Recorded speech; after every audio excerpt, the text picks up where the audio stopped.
From courtside of the virtual hardwood, it's the NLSC Podcast, episode number 388. Andrew with you once again. I am recording this intro by myself, but I hosted the show with Derek, you know him in the forum as D43, and we were joined by our old friend Leftos. Here in part 2, we went into wish lists, the future franchise modes, and reflected on some other stories about Leftos' time both at the company and in the NLSC community. I do want to mention that there are some audio issues with this part of the episode. There is some distortion from Leftos' end at certain parts of the show. We did think it was just a connection error, and Leftos actually sent me his side of the recording, but unfortunately his recording also had those distortion problems as well, so unfortunately I couldn't substitute them with any better quality recordings. I do apologise for that. I do strive to make sure that this is the best listening experience possible, the best audio quality possible, like anyone who does a podcast, of course. Unfortunately, there are some flubs here and there, but I'm sure you'll still enjoy the conversation nevertheless. So, with that being said, let's get to part 2. Since we have broached wish lists and customization, I know Derek's got some great ideas tonight, which I agree with them completely, but I know Derek's been talking about it very passionately on the podcast about customizing MyNBA now for retro leagues. And so I want to throw the mic over to him because he's got some suggestions to throw your way. Yeah, I think that one of the biggest things that would help retro roster makers and roster makers in general is just an option to waive the 14-player requirement. And the reason is because in basketball history, that hasn't always been a requirement, as you know, and you alluded to earlier on this podcast, but also for the fact that we don't have a lot of assets in the game. Like, we can't just make cyber faces for new players. Sometimes the create a player feature doesn't work well for certain players, and also people don't have a lot of time as well to make full season rosters. And I think having that option to turn off and allowing people to be able to keep a team at 10 guys or 8 to 10 guys would be a huge thing for roster makers. Because what ends up happening right now, as you know, is they end up automatically, if you try to go into a My League with 10 guys, they automatically assign players to that team to hit the 14. So just a future idea. I think that would be huge. I know it would be for me. And any other roster makers out there. Yeah, so I want to speak to that, and I have some fun stories to share about. You know, that idea makes so much sense. Let me just start out with saying that idea makes so much sense, and I'm going to make a note of it. And the fact that you can even try and go into a My League with 10 players was, again, another idea that I advocated for, what we call internally work in progress rosters. And my thought was that, you know, in the past, I don't know if you remember how you wouldn't even be able to temporarily, as you were in the roster creator, take a team under 13 players. We would require you to, you know, trade a player, or we would tell you, hey, this team needs to have this many players. The idea was that the roster always needed to be valid, because at any point you might decide, okay, I'm done, I want to save this, and we needed to be able to allow you to use it. And I said to my producers, hey, I know that people in the community, you know, not every roster maker, not every roster content creator is like the best person in gradings and shoes and tendencies and appearance and accessories and, you know, everything. What it usually comes down to, because I was there for all of like the amazing group roster editing efforts. What it comes down to is that there's a rating specialist, and maybe they're also great at tendencies, but maybe they know the Western Conference really well. Then there's another person that's really great on knowing the ratings and tendencies of the Eastern Conference. Then there's the shoe fanatic that can predict what shoe each player will be wearing on any given night.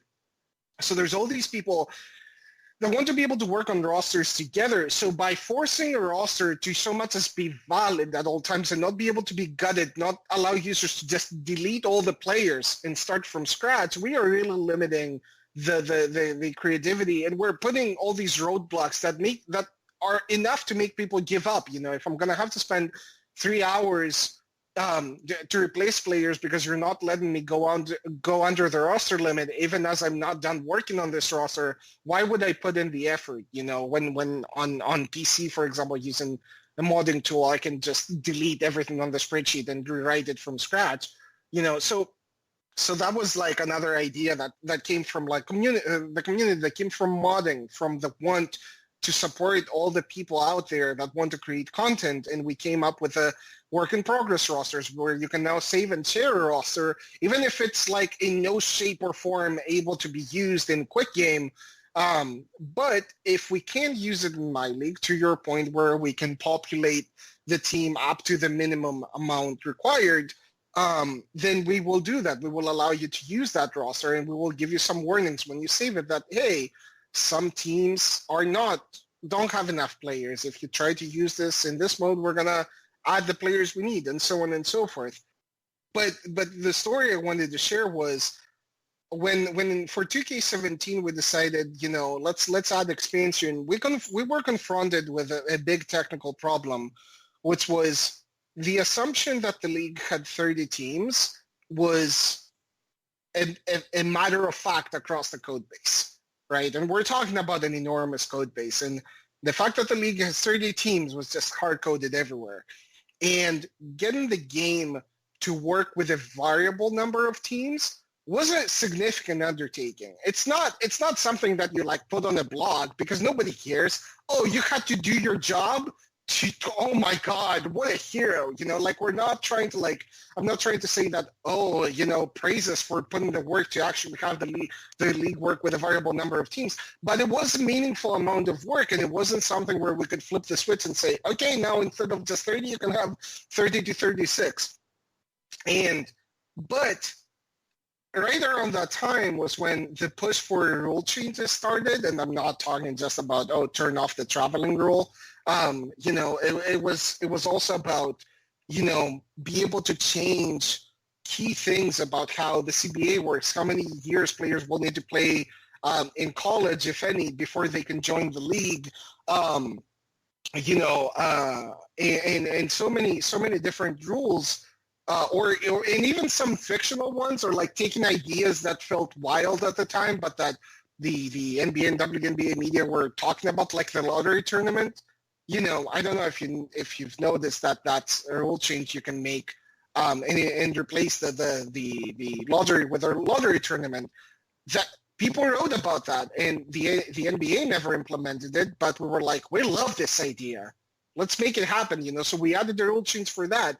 So the whole push towards rule changes was what got us to start thinking about, we cannot have things be this hard-coded in the game. We cannot have the number of players a team is required to address be hard-coded. We cannot have the number of teams in the league be hard-coded. We want to be able to offer expansion. We want to be able to offer rule changes. So there's this constant consideration of, okay, can we put in the time this year to take this thing that has been fixed for so many years, in that we felt safe assuming that that's the truth, the universal truth about this league, and make it variable, make it so that we can change it over time. But I think I have so many colleagues. I'm not old enough to be passionate about historical NBA, and I grew up in Greece. My only experience with watching the NBA was staying up until 6 a.m. to watch Pistons games from 10 hours time zone difference. But I have so many colleagues that are super passionate about the past of the NBA, and I think we've shown in some of the rule changes we've introduced how we want to start giving people the flexibility to be able to reproduce leagues from years past, and I think changing the minimum amount of players a team has on its roster. Although I'm not here to make any commitments about, next year's game or any year's game. I think it's an idea that makes a lot of sense, and it's definitely something that I can tell you for a fact is something will, it's gonna make our list for some time in the future, because it just makes sense, and I think it's part of the direction that we've, like I said, it's a direction that we've already shown you and all of our users that we're taking. I really appreciate that. Yeah, I think that makes a lot of sense. And like I said, when we saw that you could add 6 new teams or whatever, expand to 36 teams in NBA 2K17, once again, another game changer. I built a few roster mods, as Andrew knows, he uses them, for NBA 2K17, and I created, 50 new classic teams for the game, and the ability to go into a My League and not be limited by 30 teams and being able to expand out to 36 was just a complete game changer. It was awesome for us. So we were able to include more of the teams that we created, and it was fantastic. The other option, too, that I wanted to bring up because Andrew gave me the floor, so you can blame this on him, is the ability would be nice to go, instead of going down to, I think, what is it right now for My League, you can go down to 11 teams or 12 teams. I think bringing it down to 10 or even 8, which I know, again, is a lot of work, just an idea, would be helpful for those people who want to create rosters for ABA or years past where they didn't have that many teams. The ABA, the most teams it ever had was 10. So just an idea. Yeah, I hear you, and it's definitely something that we want. If you think about it, the number 12 isn't just any random number. The NBA has 6 divisions, and the number 12 means 2 teams per division. So there are technical reasons to consider, and again, like with it being an annual title, a fixed amount of work we can do in any given year. So 12 teams meant that we can give users that kind of flexibility, and at the same time, have it be realistic within our cycle and the needs of a big game like NBA 2K. But it's definitely, like I said, I don't want to talk specifics because A, I'm not allowed to, and B, I want to keep people excited and thinking about what they want to see in the future. But all of these things make sense, and they're part of a direction that we've already shown we're on the path to. So when you think about something like that, I don't want to say you don't bring up a good idea, but, I think our direction might also give you a hint that we've thought about it and that maybe it just hasn't made the game yet. Yeah, right. I said that on the podcast too, yeah. So Right. Yep. Right. And again, there's nothing to say that it's going to make the game or when it's going to make the game, but I think your ideas speak a lot of sense to the point where I'm going to say, yeah, duh, and I mean that in the best of ways. We're just as big basketball fans as you are. It makes just so much sense to do something like that. I just, I'm just not here to make any commitments. And I'm looking, sorry, because you mentioned, 2K17 and how it brought, expansion. It's just funny to me to look back on that development blog. And of course, expansion had its own separate blog, which I think was well deserved. But all the upgrades that happened to My League Online and playoffs mode coming back and My League Start Today being a thing, and starting off season, rule changes were added for the first time in 2K17 when we had the voting system, where in my GM, like, your governor would come to you and ask, hey, we're about to vote on these, how do you feel about them? Like, that was a fun mini game to throw in there. Team rebranding, sharing, draft pick protections, pick swaps, the rotation timeline, jersey retirements, off-season trading, easier roster editing, just team rivalries, dynamic team rivalries, which, we've had team rivalries in the past, but it was I'm going to give you a little, technical tidbit, in those that have been modding their roster might know this already. Teams had 3 rivals hard-coded into them, and that was it. They never changed. But it just made so much sense to have a dynamic team rivalry feature, and then to try to think, okay, what are all the things that could happen in the game, both on and off the court, that would affect the rivalry between 2 teams. So now we have a rivalry score that's constantly fluctuating between all 36 teams in the league. Just I don't want to keep going down the list. It's just amazing to me to look back and think, 2K17 was the league expansion year. And also, just, there's so much else that happened that very same year. It's kind of like the accessory frequency, that if you're not really looking for it, perhaps you don't really notice it, yet it's all there. And as a community, you'll get somebody who appreciates it across the board. Yeah, for sure.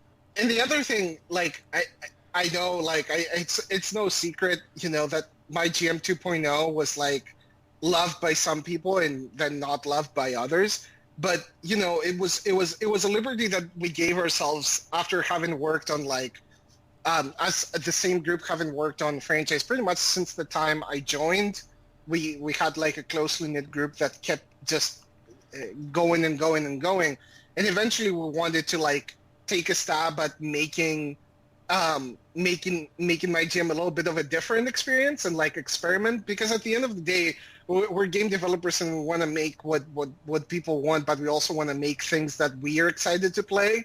And we had, my gym had gotten to the point where we felt like it could really use a different approach. But I think we took the feedback from my gym 2.0, and I know that there were people out there that didn't like it, but I'm gonna tell you, inside the company, we were so excited for it because it was truly something different and something new and something that it got a lot of creativity out of us to come up with the ideas that went into it. But also, I think that with MyNBA and my WNBA, we proved that even if you were one of those people that didn't like the direction that my GM took, and I don't begrudge you for that, but I also can disagree with it. Is that we want to we hear you too. We hear those that loved it, and we hear those that don't. And now go and make your own mode. Like if you, it's kind of like the response to, you think you can do better? Go ahead, and if you do, we'll take your idea and make it a mode. Because we have all the modes that people have shared between themselves, and that was like kind of. That's the thing that people don't quite realize. Like, we know which slider sets are the most popular, and we'll look at them and we ask the question, hey, maybe this person is onto something. Maybe our 50 should be what with the 68. If every slider set out there, has a certain gameplay element happening at 68 out of 100 when we thought that it should be at 50. Like, that's useful information to us, because then we can think, okay, maybe our 68 should be a 50 next year. So, and it's the same thing with modes. We took a stab at like my GM 2.0, and we were very proud of it. But we wanted to hear, okay, all these people that think they can make a better franchise, here's all of the elements we had at our disposal all these years. Go create your own mode and show us. So it's really exciting to give people the power beyond just customizing a team to create their own game modes. I think that's it's just like I talked to you, Andrew, about how I wanted to do a retrospective on franchise and how it evolved over Gen 4. The fact that in our first year of Gen 5, we went like, you want franchise? Make your own game mode. I think just speaks to all the work that went over the years prior to even allow something like that to happen in a sports video game. I mean, giving us that sandbox is fantastic, obviously, and it does challenge people who weren't happy with the previous approach to, as you say, to make their own mode. With that approach, with MyGM 2.0, because obviously you had some scenarios, you had the stories, you had characters. Did you take a lot of cues from My Career with that? Because obviously My Career has lent heavily into that story-driven approach, where you've got almost like a mini-series or a movie that you can play through before you get into the meat of the My Career modes these days, before you get to the NBA. So was there inspiration taken from that approach, and how successful perhaps that's been? I mean, part of it is, it's kind of hard to say, because I like, we had the story, and it's kind of like an inside joke that the Snake assistant GM we had one year, I don't remember the character's name. I just know that he was like one of our gameplay producers. It was his face on that character, so it was really funny to see people even inside the office get so aggravated by being betrayed by someone that they could recognize as their colleague. So that was just something hilarious inside the company. In that story, we're talking about, I think, a little bit of two different things, because MyGM 2.0 was like, the thing that brought all the new gameplay elements like action points and the skill tree and all of that stuff. But like there was the year of the story with the intro and everything. That was also part of us experimenting and wanting MyGM to feel new, to feel fresh, because I think with so many of us being hardcore franchise basketball simulation developers and putting so much of our energy into the meat of how the league simulates and like the CBA rules and rule changes and expansion and all of that, like it's kind of it's easy for something like, oh, here's an RPG campaign style franchise experience. It like you have to remember to also give that some love, because it might not feel as simulation, but also it started franchise in 2K14. For those that played 2K14, they remember it was the only franchise experience then, and there was a reason that was. It was because we wanted this new direction of, we don't want franchise to just be spreadsheets anymore. We want you to feel like you have to manage the expectations of your players and your staff and your governor and everyone on your team and the media, and we want the media to build a relationship with you. And if you're not giving them the answers they want, we want them to give you harder questions that have no right answer, where you need to dig yourself out of a hole and then your players get mad. So we wanted that living, breathing thing, and we introduced that with 2K14, and then some years went by, and then we're like, we need MyGM to feel fresh again. And I think that story, was there as an experiment to be for us to give people to truly feel like they're going through a campaign. Was it what people that see franchise as their sandbox and don't want to be forced certain paths, was it the experience they wanted? But no, but by that point, like my league had grown to the point where it had so much customizability where we felt like we could take that liberty with MyGM. And ever since, we took that feedback and we realized what we really want isn't a story on rails, which, yes, works really well for my career, but, to your point, even if we say we drew inspiration from that, doesn't work as well for franchise, despite how much we enjoyed that story for all kinds of different reasons. What we wanted to see out of MyGM was stories that would evolve out of what was happening in the league around you. We added we wanted people to come to you with all kinds of expectations. It started as zoner goals, and then it became tasks, how everyone on your team can have expectations of you and can ask promises of you and stuff like that. So we wanted it to feel more organic and more in reaction to what is happening in the league around you and what you are doing on the team. But yeah, I mean, we had the story that year, and I don't think any of us regret adding that story that year, because it was a first experience and it was something of an experimentation of what does a franchise campaign feel like, and yeah, to the point of, to your point, yeah, my career was blowing up. We wanted to bring my career people over. We wanted to get people that love the campaign, love the idea of like a story keeping them engaged. We wanted to bring them over to franchise and make converts out of them. And so at the time, it was the right move to make. Well, that actually might be a good time to bring in the question from the community, which comes from Amuse, at AmuseTV_ on Twitter. Thank you for sending this in. It says, I'd like to know what Leftos thinks is the future of franchise modes. Is it a granular deep dive into the effect of coaches and older players as mentors for development, or something else? Or yeah, how do you see? I mean, obviously, once again, this is looking ahead to the future. There's probably things you can't say. Well, definitely things you can't say at this point. But what is kind of on that blue sky list that perhaps you could talk about as far as the franchise, the future franchise as you see it, and how it can continue to evolve? Or is that something that you can't really see perhaps until you've tried a few things and then you have to see where to go next? I think the most exciting frontier at this point is this new generation of consoles, right? And what can we do with the additional processing power, and what can we do with like all the memory and the additional save space? Can we innovate in a way that makes those hardware advances meaningful?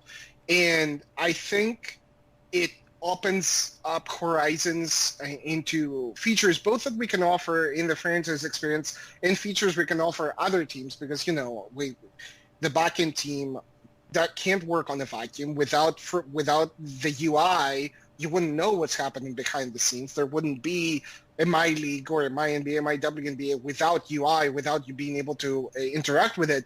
But so we're in the trenches writing, the logic, all the business logic that goes into how players think, how coaches think, how the league works, what makes everyone tick, what everyone's expectations are, and how they react to what's happening in the league around them, their role changes, all of that stuff is what the backend team works in day in, day out.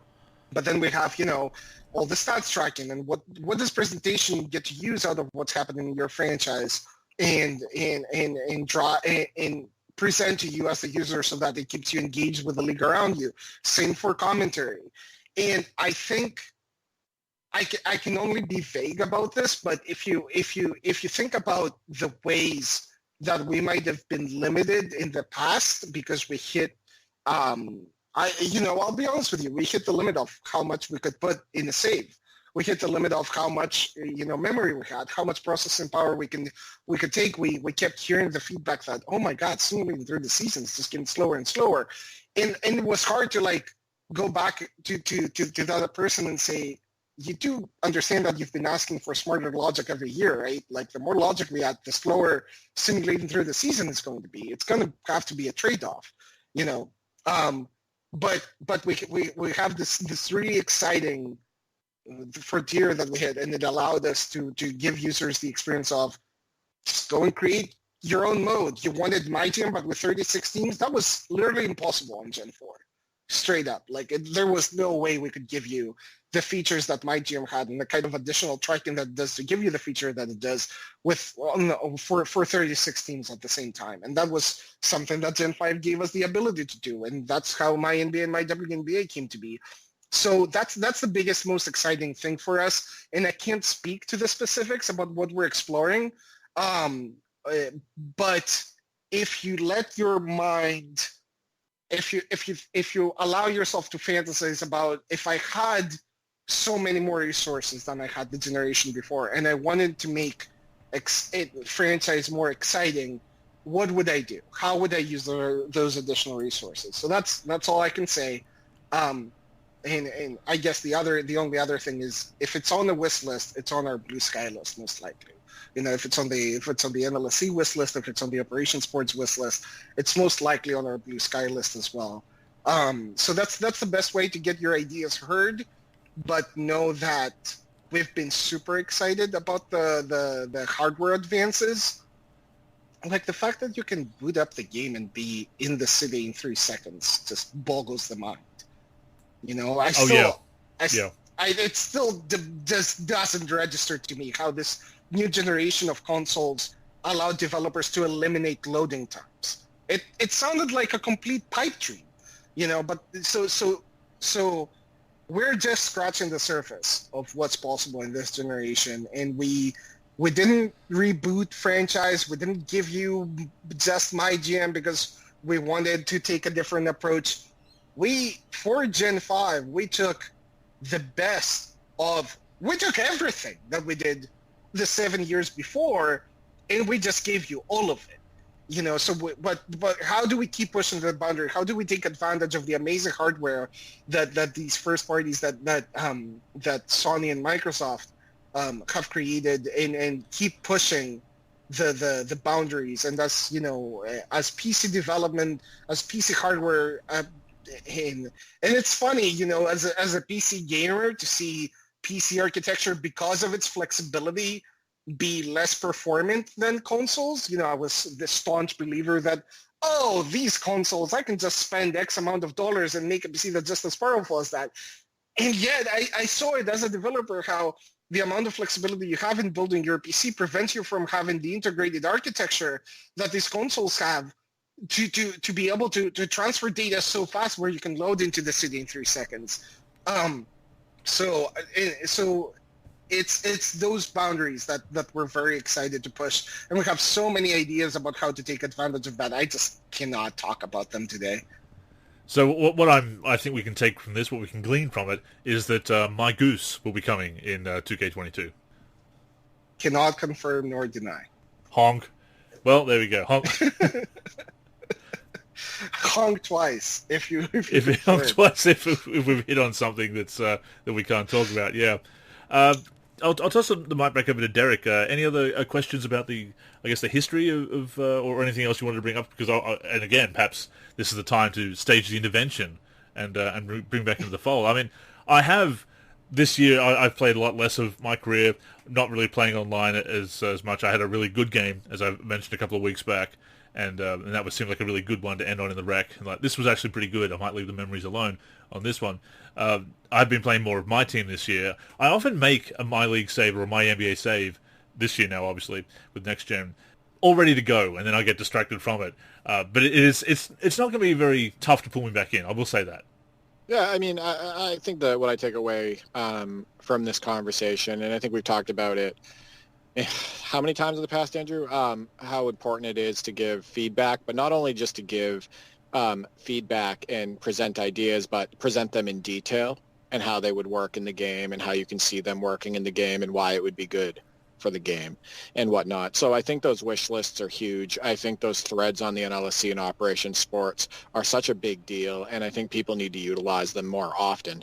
How many times do you see feedback where, hot take generation, Twitter, character limit, etc.? I get it.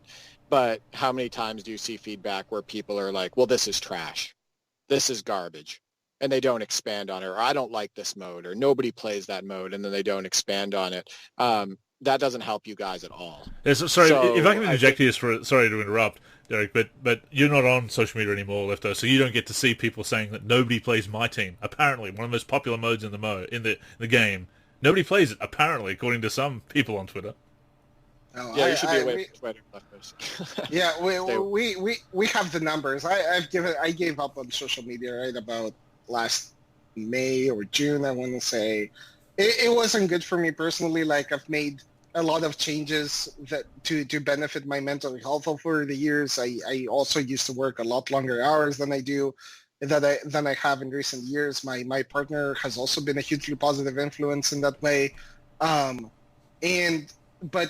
Social media was just not good for me at that point. I do miss just staying in touch with a lot of people that kind of, I guess I didn't realize just how reliant I was on social media to stay in touch with them and even just be able to take a peek into their lives and be happy they're doing well. So, and Andrew was one of those people. I got to see his, posts about, his personal achievements, and I got to share just how proud of him I was, and I got to share my own personal achievements and frustrations and be commented on by Andrew as well. So it's really I'm really glad to have this opportunity to sit down with you guys and do this podcast, because as good as it has been for my mental health to be away from social media, I do miss some of those relationships that unfortunately seem to come with strings attached, with the strings being social media. But yeah, I will say that we have the numbers. Yeah.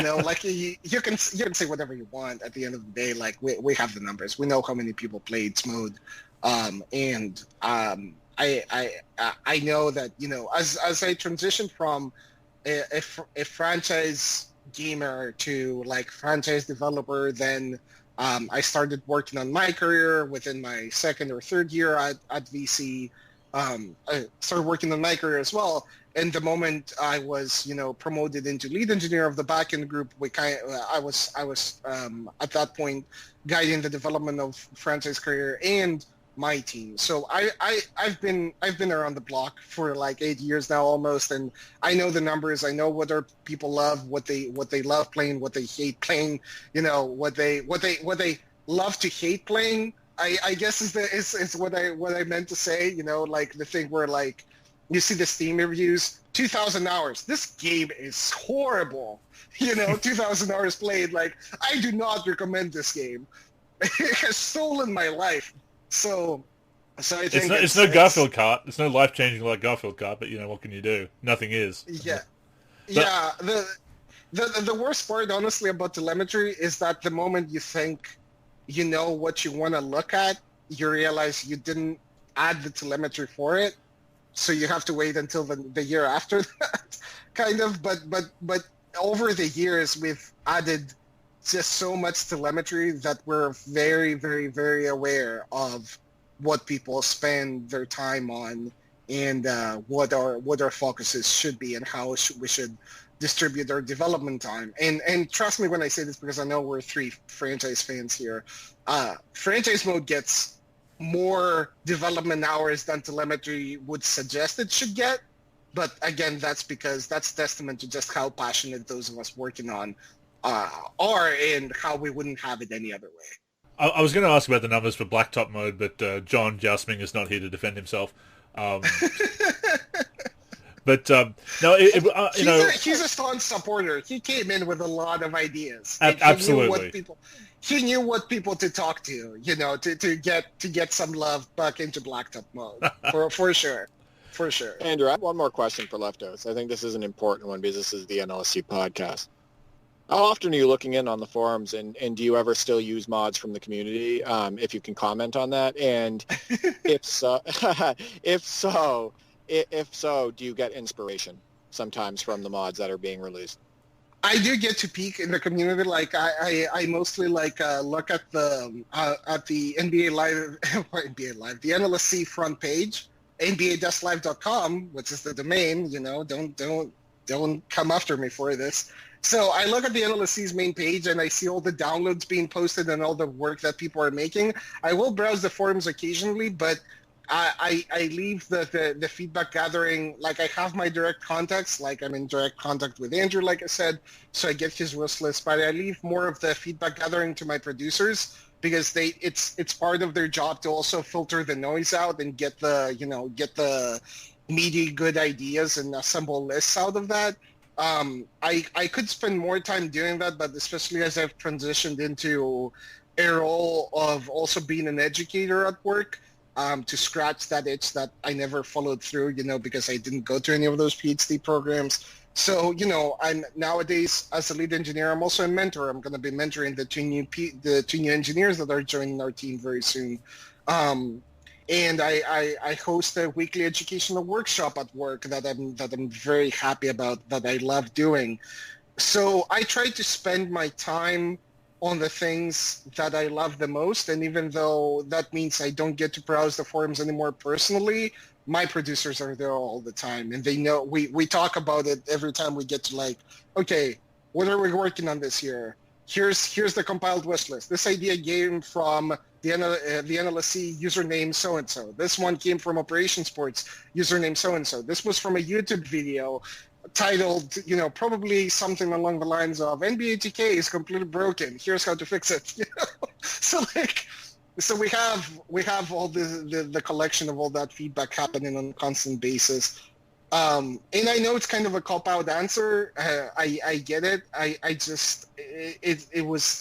transitioned slowly out of being an active part of the community myself, but most of it comes out of the trust that I've seen in letting my producers handle that part of the job. If I didn't feel like my producers were keeping their ear to their community, and if Andrew didn't have a direct line with me, things could have been different, but I'm lucky to have to be part of the team that I'm in and to have producers that are so passionate about listening to the community and bringing those ideas into the game that I feel like I'm in very good hands. I think most of the feedback you'll see, of course, is shoelace physics, geese, and popular comic strip characters will be the main focus, I think, for 2K22 and beyond. But can I tell you though that how funny it was to me when I saw a change in our code base with regards to armpit hair? Okay, you remember how that was a meme in the community? Oh, it was, right? yeah, absolutely, yeah. And then I finally saw the change make it into the game, and my first thought was, the community is gonna go bonkers. Like, I don't usually want to, break NDA and, go and start posting on the forums about, how this made it into the game, but the moment I saw armpit hair, I had half a mind to ask legal if I would be allowed to share that information.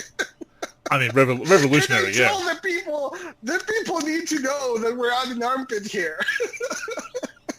Yeah, I mean, armpit hair is part of the appearance file, too. I'm just gonna say that. I know that because I go in there often, and it's still funny to see armpit hair because you never would have thought of that. When we were playing games in the late 2000s or early 2000s, you never would have thought of armpit hair. But the people demanded it, and that's what we got. The people demanded it, and it happened. So, but to answer Derek's question about whether I take inspiration from mods, I think I take inspiration more from modding than I do from individual mods. And again, like I said, I think it shows in the game and all the facilities we've created to allow people to do modding even on consoles. And I think, again, the biggest one, the example I brought up, like roster quick edit, how you can go into a mode where one stick is the cursor and then you can change the values of each individual cell to quickly edit the attributes of everyone. Then people are like, oh, can you please add this column to quick edit? It's the most amazing feature ever. And we're like, okay, we're going to add this column to quick edit. So it's like we take a lot of inspiration out of just how passionate people are to create custom content. And to address your concern, Andrew, about you start a franchise save and then you kind of lose interest. Well, that's kind of like what 2K share scenarios are supposed to be, where people can give you a challenge. So you have something to chew on rather than have to try to find yourself staying motivated when you go through the first 10, 20, 30 games of the season that don't really matter, right? I think you might be, positively surprised if you ask people to come up with their own scenarios if they haven't already, and be like, okay, give me a challenge. Someone set up a challenge in MyNBA or in my WNBA because I would love to knock it out of the park, and I think... Oh yeah. There is that. I think the other thing is, I have, and Derek and I have talked about this on the podcast, on his podcast, Holding Court with D3. It's not necessarily feeling as into the NBA for various reasons that we don't need to go into here. I think that also affects my enjoyment of franchise as well, whereas with my career I can egotistically have my own avatar as well, and with my career being such a big time sink to grind and to play online, I think it's become so much of a dedication to those modes. It's hard to then give that same attention to franchise. That's why by backing off my career this year I've been able to play a bit more of my team, and I'm slowly making my way back to the promised land of franchise mode. So it's kind of it's a mix of things, like time. I do have right. And I do have a different suggestion to make if the NBA has kind of lost your interest, not just as a gamer, but also as a basketball fan. I would suggest you just try my WNBA. It's a quality mode. It was, yeah. It was a big point of our design to not have my WNBA in general, gameplay in general, be NBA, but with female characters. Reskinned NBA, yeah. Right, we didn't want to be reskinned NBA. We wanted to, pay the WNBA the respect it deserves with regards to animations and strategies and the rules of the league, and designing the off season to correspond to how the WNBA off season works, and all of that stuff. We felt like it was necessary to deliver the quality that we're known for. And I think that because of that, because it doesn't feel like NBA reskinned, it might just be the different, it might feel fresh enough to capture your attention. Maybe. Since the NBA lost you, and maybe it will get you back, it's quite likely it will, knowing you. But you could take this opportunity to look into the WNBA and see just how that experience deliver, and be part of the people that give us feedback on how we can do even better. No, I actually played the W Online with Kenny, which is the career option, obviously, rather than the franchise. But no, there's, again, you can see the great work that's gone into having that separate experience that's not just, again, NBA reskin. So it's making full use of that license and doing it. And I know some people get upset about it, as I'm sure you've heard through the grapevine, that some people just get very silly about it. But which I know sounds judgmental on my part, but some people do put some pretty awful things out there, which, as you can imagine, being the internet and all, but no, some great work has gone into it. So maybe that's another option. But before we get too far past it, I did want to mention, obviously, you have left social media. Ben will be that's Arcane, of course, we're very happy to know that it was for your mental health. Ben actually messaged me and said, have you still got Leftos on Facebook? He hasn't blocked me, has he? And I'm like, no, I'll take a look. Oh no, he hates me too. I'm blocked, obviously. No, I'm pretty sure he's just taken a break. He's just left social media for good reasons. But Ben will be very happy to know that that you send your love. Well, I'm going to put words in your mouth there anyway. But Yeah. maybe I can shoot along his email address. Maybe if you want to reach out and say hello to him. No, absolutely. You can give him mine. You have my email address too, and I would love to hear how he's doing and the feedback he has since the years that we haven't spoken. And yeah, Ben was another person that I just lost touch. Like I had this peek into his personal life through our social media connections, and that's another person that I've just lost touch because I decided to leave social media. But I just it's all just really interesting to think about, and the progression of time, and to think that one of the first, never mind that we started this whole Ben being part of the podcast. You remember how that started, right? Yeah. With us, what did we say? Did we say he was leaving the NLSC, or what was it? Well, we thought he because he posted in the member lounge. He posted in our staff room, basically, our virtual staff room. Right. And said that he was stepping down from something, but it was actually the official EA forums that he was stepping back from. And we thought he was retired because he was also a moderator over there for some time.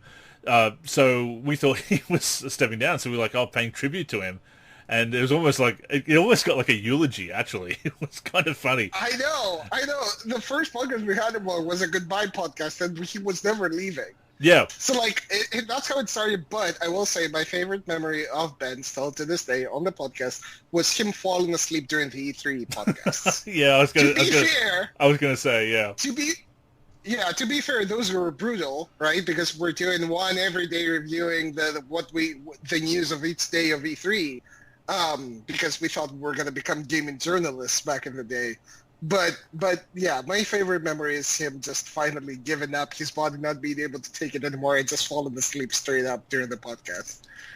I was going to say, because it was very early in the morning, our time as well, and he'd stayed up about 24 hours because he'd watched all the presses. He'd watched all the presentations. Yep. So he fell asleep, and we kind of threw the mic over to him.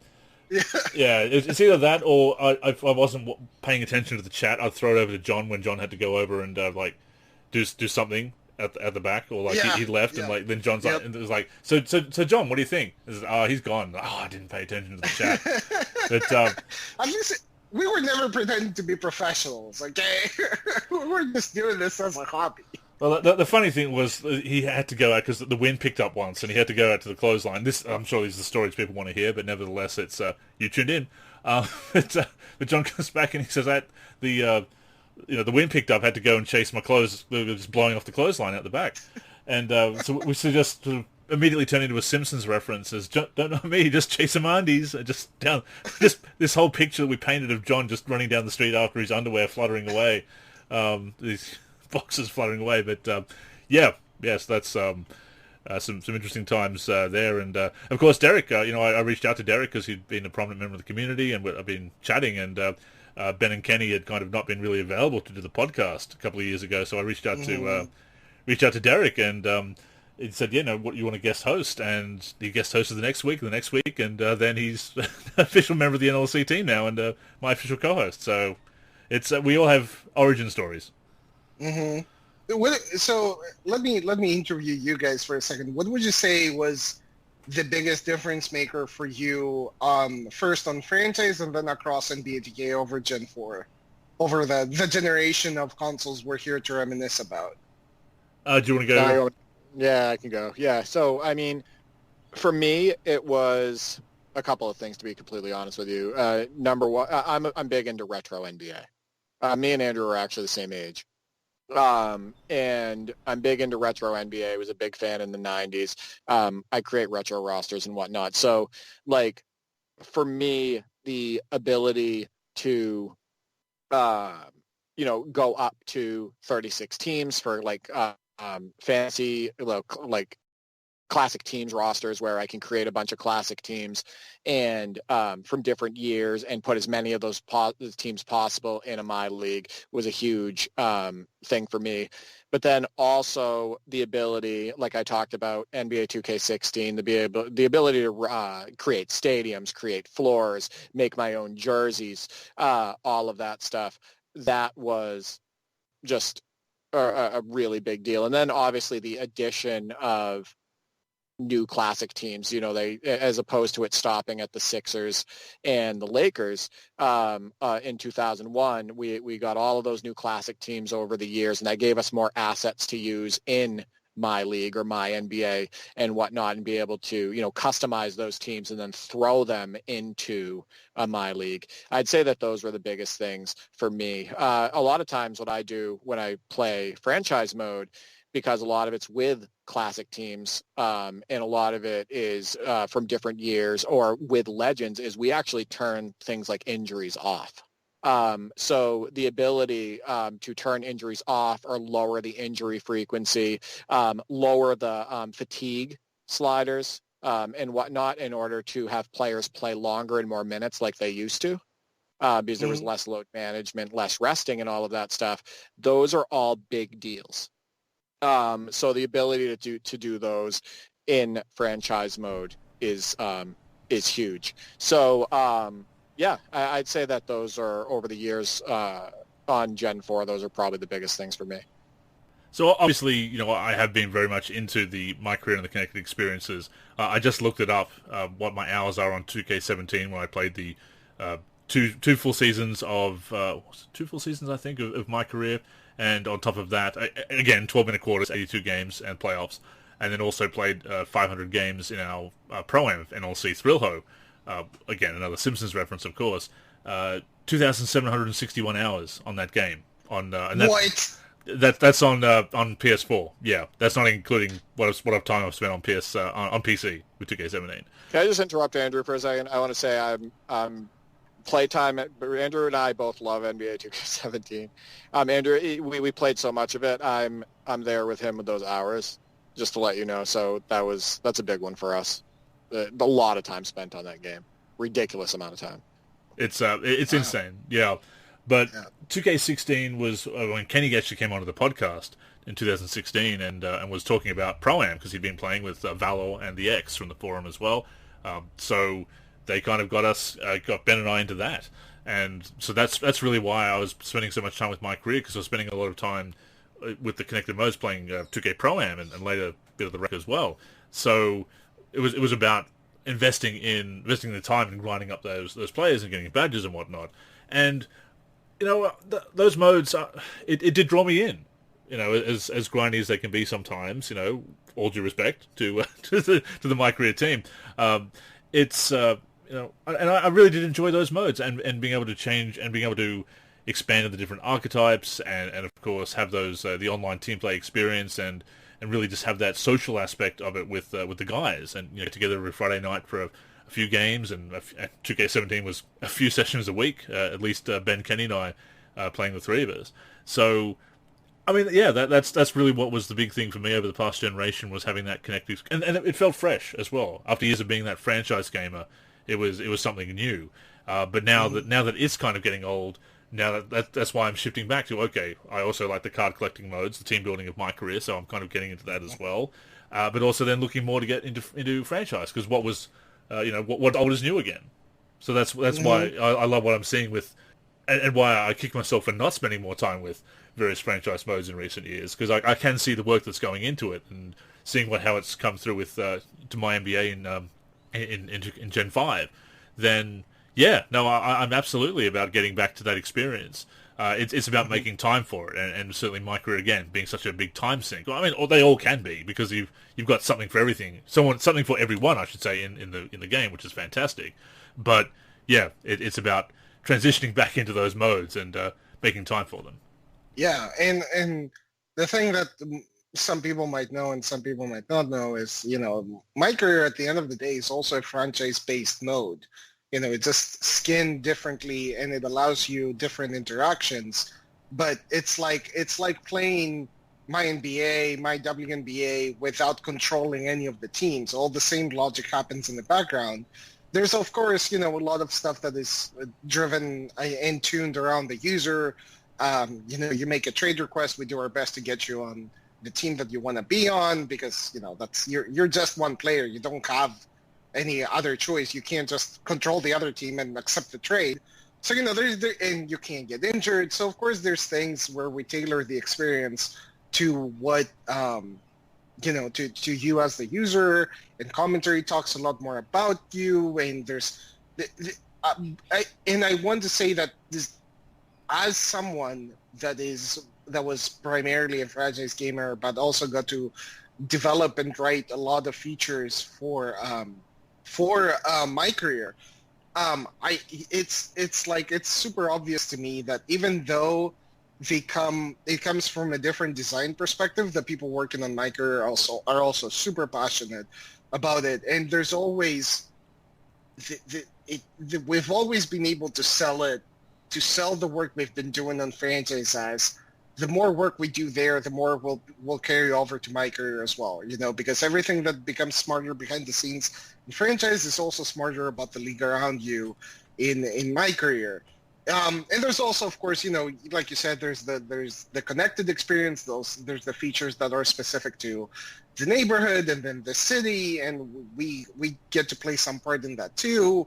And there's, the endorsement negotiations, and you have all these different opportunities to earn VC, and there's like mini games about negotiating your contract, be it in free agency or like with a given sponsor. So there's like some fun that goes into designing those mini games as well. So it's really a wide variety of experiences, but it's definitely been an interesting journey in seeing how much of my passion as like franchise gamer and as like a franchise developer can I bring into my into being called into working on my career as well. And now how many of the advancements that we've made in the core technology of the game in modes like franchise can we also bring over to can we take advantage of it in modes like my team. So there's like all kinds of like interesting challenges that go into my everyday work that make me very excited to be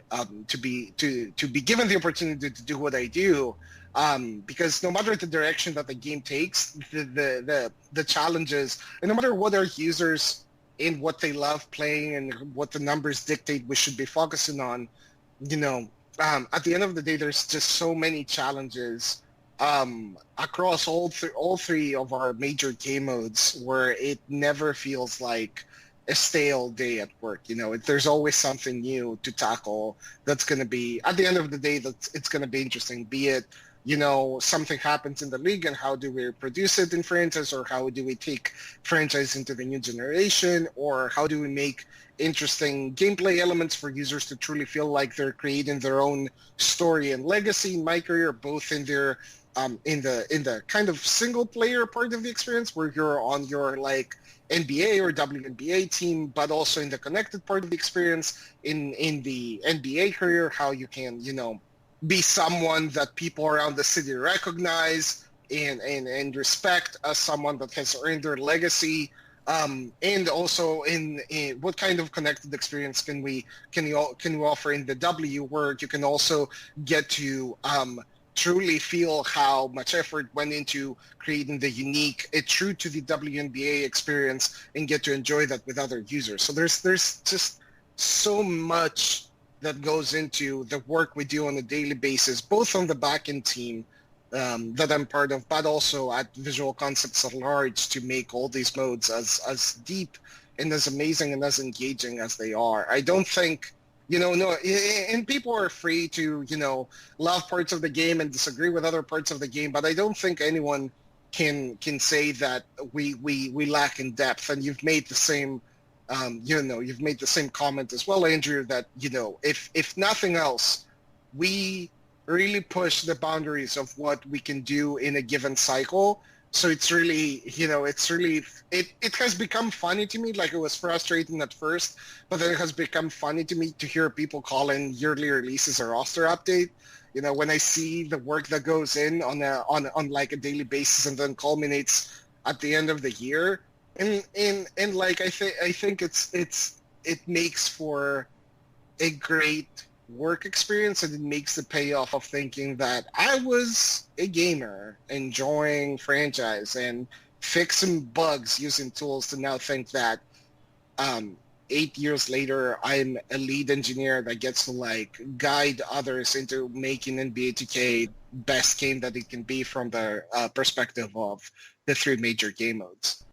You say the 3 major game modes. I mean, the disrespect to Blacktop, John in shambles right now. But, yeah, absolutely. But again, the fact 3 of the major game modes. There we go. Yeah. But again, the fact that there is still something, you still have Blacktop mode in there because it is that traditional 2K mode that it had. Mm-hmm. Just be able to keep that, I think, is very special for nostalgic reasons and to cater to people, and obviously the people that make street mods can utilize that in different ways as well. We talked about that on a previous show when it was brought up to us in the mailbag. So yeah, no, it's fantastic, and obviously from a personal standpoint, it's a great success story. You, as you say, you come into a community, guy from Greece. You think, I'm not going to have these opportunities to be in game development. I'm going to be a teacher, or I'm going to be a software engineer of. And do many noble things, and quite potentially, but then and just get on a podcast with an Australian and do 4 straight shows when one of the Australians falls asleep, and the other one flubs his lines and everything and whatnot, and strokes his ego constantly with all his articles. And it's such a great success story. Obviously, you're not the first or last person from our community to make it to a development team, but it's everyone who has done that has obviously a great story there, and to live out that dream.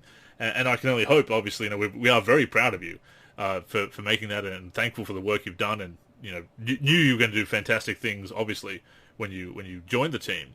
But are you still able to enjoy the game, having worked on it, and you've seen the code, and you've put the hours in, and you've listened to the feedback and tried to do all these things? Can you sit down and just enjoy the game as much? I mean, obviously time is a factor, but is it still something that you can enjoy the fruits of your labor and the labor of your colleagues?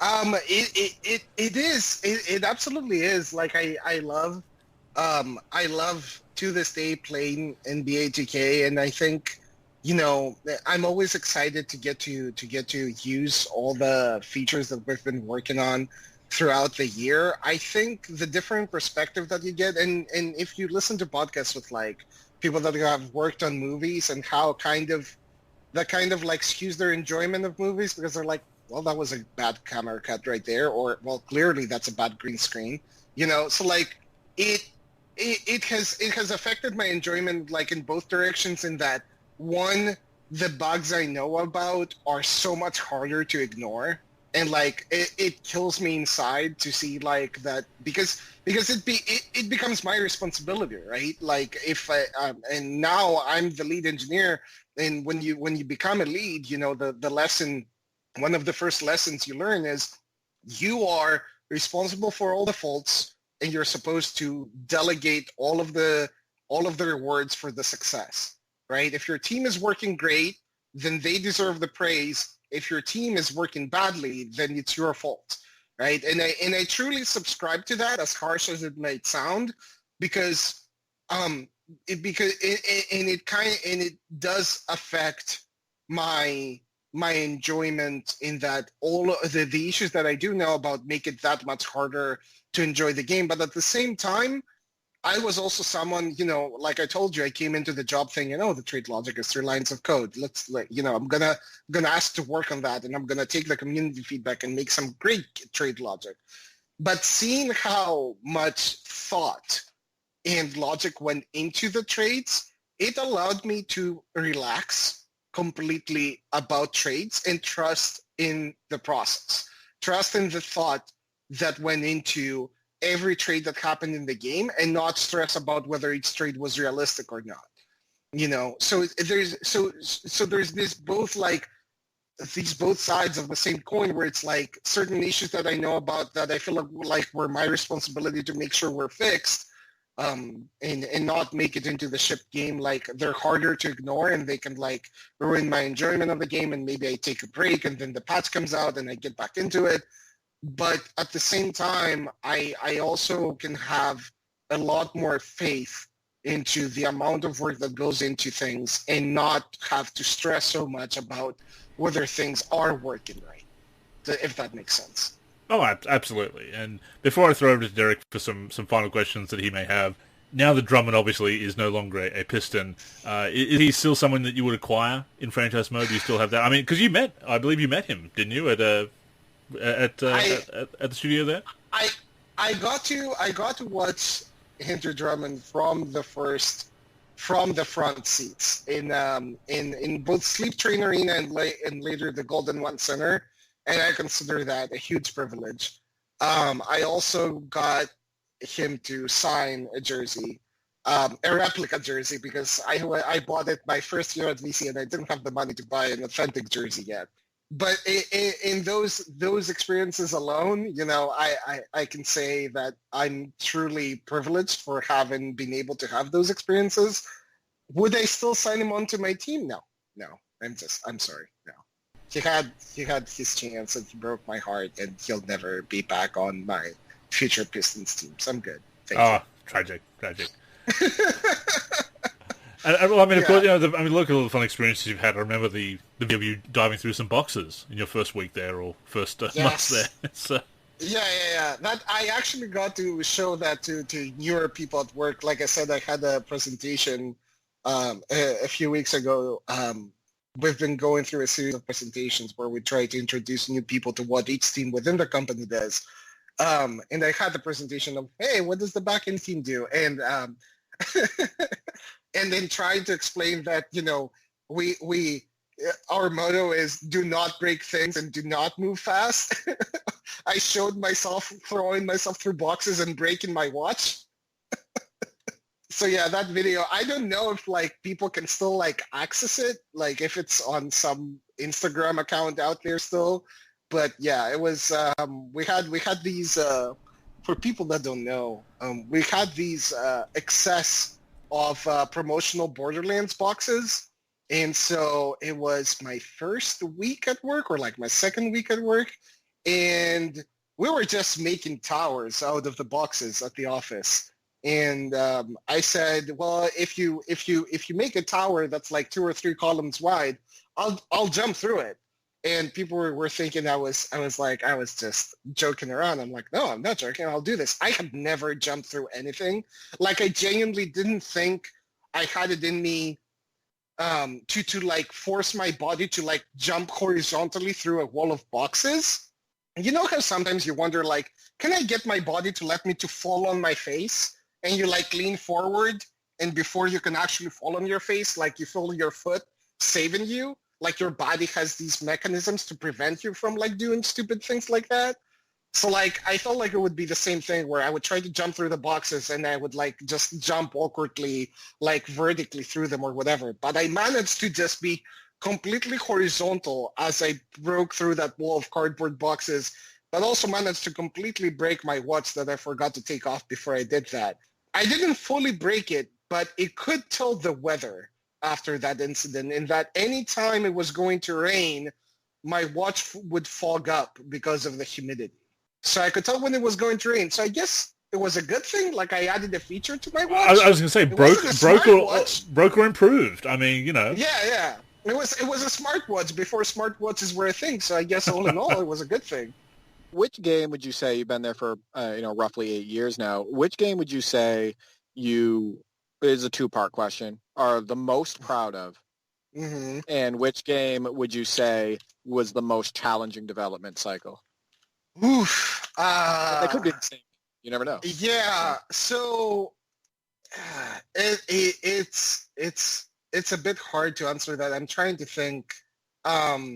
So the hardest development cycle would have to be, I think, last year, because we were determined to make a splash in the new generation of consoles, and kind of things lined up with the games industry where developers were really not ready to ship their games for launch. And so we had this opportunity to truly be a next gen, let's call it that, or Gen 5 game in a sea of absence of next generation games that would truly feel like they were taking advantage of the new hardware. And part of that was the push to eliminate loading times or to limit them to like 3 seconds. And even as you were loading into something as enormous as, the city, and to give users the ability to create a mode sandbox where they are no longer limited to like My League and My GM, but they can create their own crafted franchise experience. So there was this big push to really make a splash and stand out, not just because nobody else was releasing a proper next generation game, but also to stand on our own merits and show people that we were determined to enter this new generation with a big splash. But also, it was very true that we were dealing with a global pandemic for a big part of that cycle. So we had to go from being around each other every day and being able to walk into each other's office at like Visual Concepts is very much an open doors policy. Like we don't really have open offices, thankfully, where like there's like 50 people all sitting on the floor without any kind of separation. But despite the fact that we have all these individual offices, it's very much an open door policy where you can walk into anyone's office and ask them a question and get help. And there's you walk around the building and you see like people in groups of 3 or groups of 4 constantly whiteboarding, designing, storyboarding, and it's really it's really quite an amazing experience to be there. And I say during the Operation Sports series of videos about all the people hired from the community, that was really just a bold attempt that I was coordinating to try to get more people from the community to apply to VC. Like that was the whole idea behind those series of videos. I was like, I want more people from the community to apply. I want all those talented artists that are spending hundreds of hours creating cyberfaces. I want all those talented tools creators that have been dreaming about working on the actual source code of the game. I want them to feel like they can apply. I want them to know that if those of us that were hired out of the community could make it, they can make it too. And so it was that atmosphere that immediately, by being at home and by trying to transition into, if we're going to meet, it will have to be a bunch of webcams and, and it's going to be awkward and we can't even have side conversations. You can't easily walk into another person's desk. You can text them. And I had this like weird, I've talked about this with my colleagues because it's kind of hard to reconcile how it was so easy for me to walk into someone else's office, but calling them on the phone once we were all working from home, that felt like the worst thing ever. Like, I was okay interrupting them by literally walking into their space. Well, who calls anyone on the phone these days, right? Right. But the moment that was no longer an option and I had to call someone else, I just lost contact with people, So you had all this asynchronicity of like putting a message on an email or putting a message on Slack and hoping they see it and being worried about bothering them and them responding, and like things that could have said that would have taken 2 minutes to say in person, taken 30 minutes to type on a keyboard. It was this bizarre transition, and two VCs and, 2Ks and Take-Twos at large credit, we got the resources we needed to make it work. And I think 2K21, being a launch game, which again, a lot of the studios in the industry did not manage to do for the launch of PS5 and Series X, and B, having the depth and all the features that went into it and all the upgrades, the next generation upgrades that went into it in that cycle, even though we spent over half of it working from home, I think is a testament to just how well we were able to pull together and make that happen. But even with all that said, even with the quality of the game and the success we had, it made for a bizarre, hard development cycle. I really miss all of my colleagues. I really am looking forward to being able to be around them again, to being able to whiteboard, to being able to talk, to being able to walk into each other's desks. No, not even just to work, but just to vent as people, as friends to one another, rather than feeling like we need to keep our communications to like work stuff because it's on like we're using work resources and it's the work chat and it's the work email and all of that stuff. And I'm looking forward to being able to go out to lunch with them. I look forward to being able to play board games with them over a break. There's just so many things that were lost in working in the pandemic.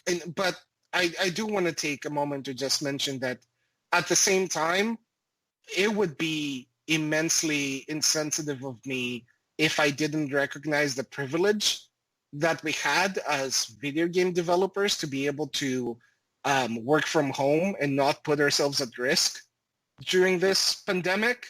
And I appreciate that, there was no pressure from management whatsoever to like put ourselves at risk.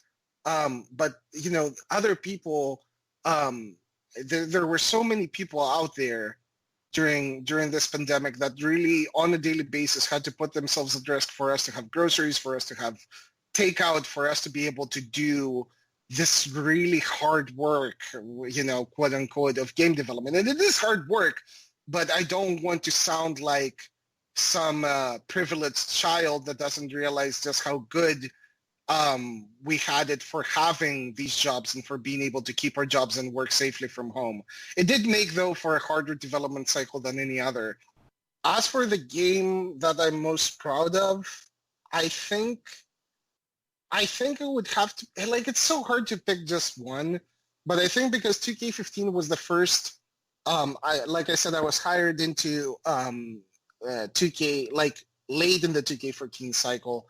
So 2K15 was the first game I had a full year to work on, and I got to see so many of my ideas that I had as a community member, as someone that was a basketball gamer and an NBA 2K gamer. I had so many of my ideas get in the game that year that I think I'm the most proud of that year, only because if for no other reason, not only, but if for no other reason, because it showed me that I got it. Like I had huge imposter syndrome coming into the job, thinking that I don't know why they hired me and I'm going to be found out for the fraud I am. I'm not really that good and I don't know why they would hire me. But once the developer blog for like 2K15 came out and we announced the features and we announced the return of the association as My League and all the work that we had done, not to just bring it back and just say, oh, look, what all this new again, but to truly bring it back and have so many upgrades to it. And I got to see so many of the ideas I have come to fruition that year that I think it sold me on, okay, I can make a difference. I can make the community that allowed me the space. I could take, because the NLSC hosted my mods, hosted my threads, hosted the content I wanted to create, hosted the podcast. So I could take the community that allowed me the space to be a good modder and a good community member and a good community team member and help moderate and do podcasts and stuff. I can make all of those proud by taking my ideas and bringing them into the game and taking their ideas and advocating for them and bringing them into the game too. That was the year that I realized that this can be truly, I can make a career out of this and I can make myself and all the people that are rooting for me proud. So even though, like we talked about the features that saw that 2K16 saw added to franchise and 2K17 and 18 and 19 and 20 and then 21 culminating in MyNBA and my WNBA. Even though I have so much to be proud of in those titles, I think 2K15 was a big difference maker on a personal level. That makes perfect sense too, because NBA 2K14 for Xbox One and PS4 wasn't fully featured mode-wise and whatnot. So no, that makes perfect sense. And we actually, Andrew revisited NBA 2K15 recently from a gameplay perspective, and he played it, and we both have to admit that game has really good gameplay. It holds up really well. It's a fantastic release. Yeah, it really was. Well, thank you for the time, guys. Thank you for letting me come here and gush about how the last 8 years of my life have been. Oh, thank you for reaching out. It was great to hear from you. Obviously, not being able to connect with you on social media for understandable reasons from your part. Once again, Ben will be very happy to know that he's not blocked, as am I, presumably. Mm-hmm. But no, obviously we are immensely proud of you and what you've done. I referred to you. I have referred to you on the Reddit Twitter before as our Leftos, as reference to my my branding. We always kind of see you that way. So for you to reach out, and it's been great to talk to you again. And hey, when we do our 25th anniversary podcast and my 20th anniversary podcast, if you can, obviously it may be very close to busy times, but if you can, spare the time and you'd love to swing back, we'd love to have you on again to reminisce and and have more fun times, and by all means interview me and get me to sweat in the hot seat. Absolutely. I can make the promise to be here. I just don't know how long approval for that would take if we're so close to releasing the game. So we'll see. I promise to be here and work with you and figure something out, because I really want to be here for it. Absolutely. And thank you once again for coming on the show and for giving us those insights. There are obviously lots of franchise gamers, Derek and I and other people, and you've seen the numbers, that there are people that are definitely still interested in it. So for you to keep that up, it's a testament to you and the whole team for sticking with it and having that passion, because without passion, the games, it would be very easy to phone it in, especially having the success you have and being the game in the market these days. It would be very easy to rest on your laurels, but the fact that you are still trying to innovate, it's we do appreciate that. And sometimes, as you know, it doesn't always come across with gamers, because we have our criticisms and sometimes we can get heated. But great to talk to you and to hear from you and to say thank you, and we are proud of you. Trust me, knowing the people I work on, like I said, we wouldn't have it any other way. But thank you to every franchise gamer out there for showing us that we have very good reason to keep putting all the effort and passion we do into franchise year after year. And any final words, Derek? No, thank you for coming on to the show. I listened to some of the old episodes with you on it, actually, so as part of the archives. And I always wanted to be on this podcast, actually. And, listening to some of your old shows is one of the reasons. And when Andrew reached out to me, I said yes immediately, and I was glad to become a permanent co-host. And thanks for sharing so much about the game and, your story, because I didn't know any of that stuff. So it definitely got me to know you a little bit better. And so, yeah, thank you for sharing. Appreciate it. Yeah, and I'll be back in the way. I want to make this more of a regular thing. I think I've been gone away for far too long, and tonight was a good reminder of just how much I used to enjoy doing this, and I want to stay in touch with you guys and through that with the community more. So yeah, just for everyone listening, look forward to more of this rambling in the future. And since I stole Dazar's catchphrase when we had him on there for our big show back in 2013. Oh my God, I forgot about that. I need to go back and re-listen to that. It holds up. It holds up. 8 people. Yeah. Not, and directing traffic was wild. But since I stole his catchphrase on that show, I'll steal yours and say that if people haven't enjoyed listening to you and your wonderful stories and your voice again, seriously? Thank you once again, guys. Have a great night. I'll talk to you again soon. And Absolutely. Thank you to everyone listening. And that brings us to the end of our chat with Leftos and episode number 388 of the NLSC Podcast. I certainly hope you enjoyed it.